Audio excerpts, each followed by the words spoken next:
What I want to do is show you how this man Seneca's thinking, written 2000 years ago, describes your Tuesday with an accuracy that should honestly make you a little uncomfortable. But let me ask you something. When was the last time you did something that was completely, genuinely yours? Not for your job, not for your family, not because someone expected it, not because it looked good, just yours. Take a second. If the answer came quickly, good. If it didn't, that's what this video is about. Because here's what I've been noticing. Most of us are living in this weird state where we are always busy, but we never feel like we are actually doing anything. The weeks blur together. Monday comes and somehow it's Friday. January arrives and you look up and it's already October. And you're not lazy, that's the thing. You're working, you're showing up, you're handling things. But there's this quiet feeling underneath all of it. This feeling that you're spending your days on things that don't quite feel like yours. Like you're living someone's idea of a life more than you're actually living one. You know what I mean? There's a moment, and I think most people have had this, where you're in the middle of something completely ordinary. Maybe you're sitting in a meeting. Maybe you're stuck in traffic. Maybe you're scrolling at midnight when you should be sleeping. And out of nowhere, this thought appears. Not loudly, almost like a whisper. What am I doing with my life? And then, almost immediately, you push it away.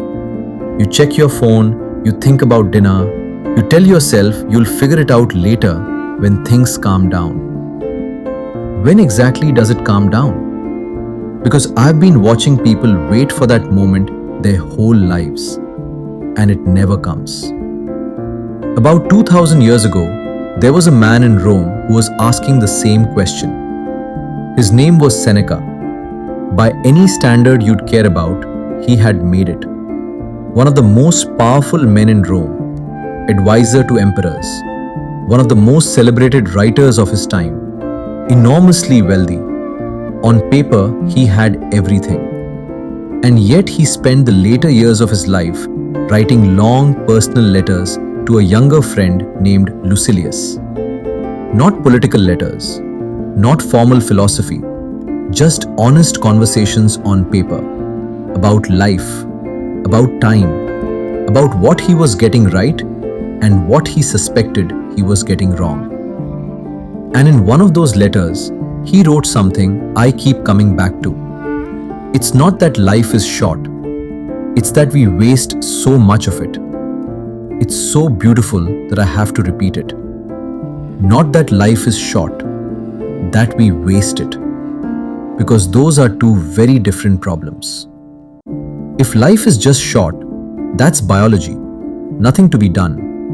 But if we waste it, that's on us. That's a choice. Maybe not a conscious one, but a choice nonetheless. Now here's where it gets interesting. Seneca wasn't talking about laziness. He wasn't pointing at people lying around doing nothing. The people he was talking about were the busy ones, the achievers, the ones who always had somewhere to be. Full calendars, packed schedules, long lists of responsibilities. He had a word for them. He called them the preoccupati, the preoccupied. And his point was devastating in how simple it was. You can fill every single hour of every single day and still waste your life. Because busyness is not the same as living.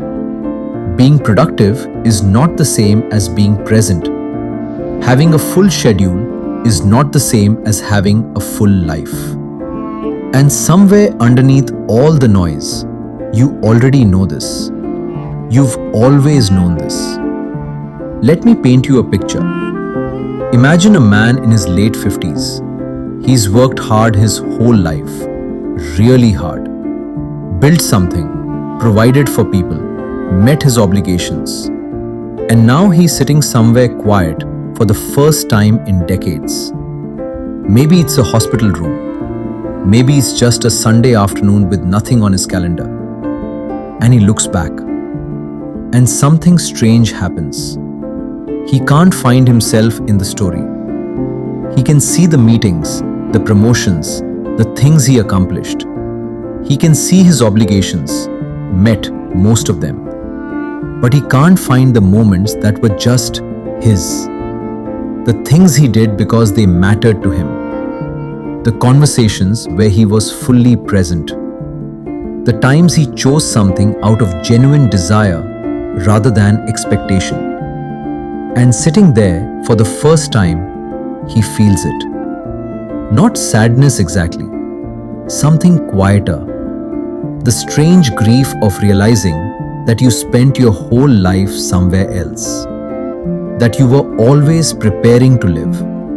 And then suddenly, most of it is behind you. Seneca watched this happen to the people around him. He wrote about it with a kind of urgency that still hasn't lost its edge. He said, "They lose the day in expectation of the night, and the night in fear of the dawn. Always waiting, always preparing, never quite here." What are you waiting for? Genuinely.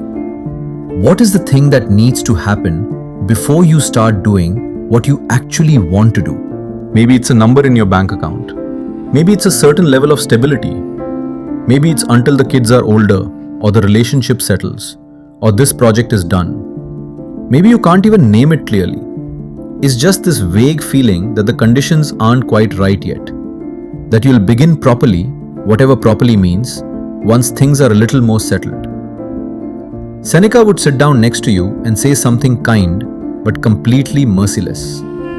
The conditions will never be right. Not because life is cruel, but because the right conditions aren't a real place you arrive at. They're a story you tell yourself to make it feel okay to keep waiting. And every day you spend waiting is a day that is gone, completely and permanently gone. He said we should not postpone living, not optimize your living, not plan your living more carefully. Don't postpone living. Because postponement is the most dangerous habit most people have. And it doesn't feel like a habit. It feels like wisdom. It feels like being responsible. It feels like patience. But underneath it, if you're honest, it's usually fear. And fear does something quiet and devastating to your relationship with time. When you believe the real living starts later, you stop paying attention to now. Not dramatically, not all at once, just a little bit each day. You're in the conversation but thinking about the next thing. You're in the moment but already editing it into a future memory. You're here technically, but you're not quite present. Seneca says, "He who is everywhere is nowhere." He who is always somewhere else in his mind never actually arrives anywhere. And the years pass. Not because time is cruel, just because that's what time does. It passes. I want to talk about something that almost never gets said in these conversations. Usually when people talk about time, mortality, wasting your life, they jump straight to motivation. You're running out of time, so go, move faster, do more. But I don't think that's honest. Because when you actually sit with what Seneca is saying, the first thing that comes isn't motivation. It's something heavier. It's grief. If you've never let yourself feel that, really feel it, I want to give you permission to do that now. Not as punishment, not to spiral into regret, but because there's something on the other side of that grief that the motivational shortcut never gets you to. Clarity. The kind that comes from being honest with yourself about how you've actually been spending your time versus how you wish you had. That grief, if you let it move through you, becomes one of the most useful things you've ever felt. Seneca wrote what I think is the most important sentence in that letter. Reclaim yourself. 2 words. Not organize yourself, not be more disciplined, not set better goals. Reclaim yourself. Like something has been taken. like you handed yourself over piece by piece without realizing, and now the work is getting yourself back. And nobody stole anything dramatically. It wasn't one big theft, it was 1,000 small ones. Each one was tiny, but put them all together and you have a life lived slightly deviated of yourself. He said, know what you value and spend your time there. That's it. Not perfectly, not with rigid discipline, not with a 5-year plan. Just know what actually matters to you. Not what you've been told should matter, not what looks good from the outside, not what gets approved of.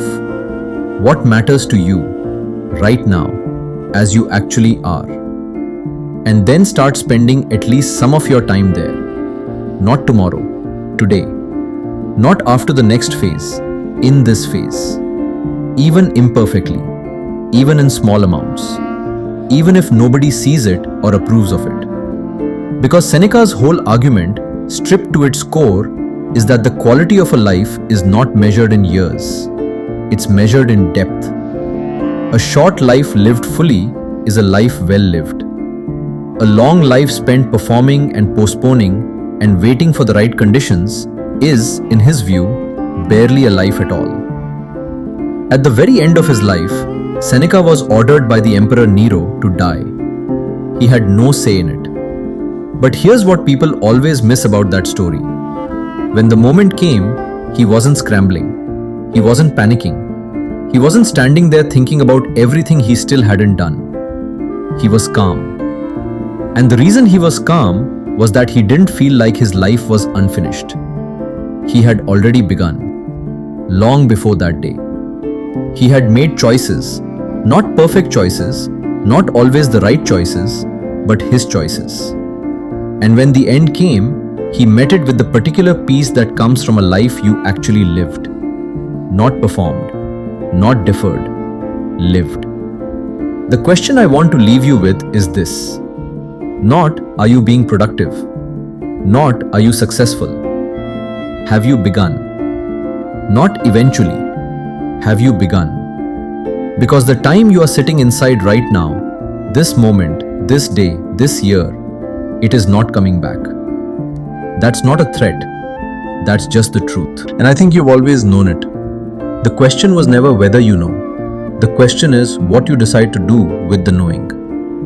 Until next time, keep seeing life from a deeper perspective. Subscribe if you are willing to think.